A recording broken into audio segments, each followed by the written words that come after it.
اعوذ باللہ من الشیطان الرجیم بسم اللہ الرحمن الرحیم۔ آج کے درس میں افطاری کے فضائل اور افطاری کے آداب اور افطاری کی منکرات ان کے بارے میں گفتگو ہوگی۔ سب سے پہلے افطار کرنے کے فضائل کیا ہیں؟ حضرت سعد بن سعد رضی اللہ تعالی عنہ سے روایت ہے، رسول اللہ صلی اللہ علیہ وسلم نے ارشاد فرمایا، لا یزال الناس بخیر ما عجل الفطر۔ صحیح بخاری شریف کی حدیث ہے، 1756 نمبر حدیث، جس کا ترجمہ ہے کہ حضور نے فرمایا کہ لوگ اس وقت تک خیر پر رہیں گے جب تک وہ افطار میں وقت ہو جانے کے بعد جلدی کرتے رہیں گے۔ اسی طرح ایک دوسری حدیث مبارکہ میں حضرت ابو ہریرہ رضی اللہ تعالی عنہ سے مروی حدیث قدسی ہے۔ حدیث قدسی اس حدیث کو کہتے ہیں جس میں حضور کا ارشاد نہ ہو بلکہ اللہ تعالیٰ کا خود ارشاد ہو۔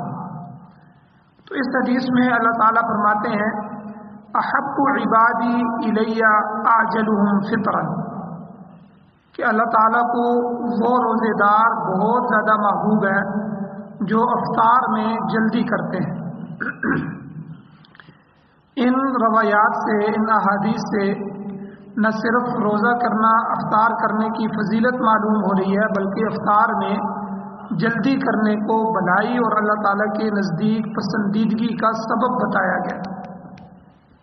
اللہ تعالیٰ کا اپنے بندوں پر کس قدر لطف اور احسان ہے اور مہربانی ہے کہ ایک طرف سحری میں تاخیر کرنے کو مستحب قرار دیا اور دوسری طرف افطار کرنے میں جلدی کا حکم دے کر بندوں کے ساتھ خصوصی رحمت اور شفقت کا معاملہ فرمایا۔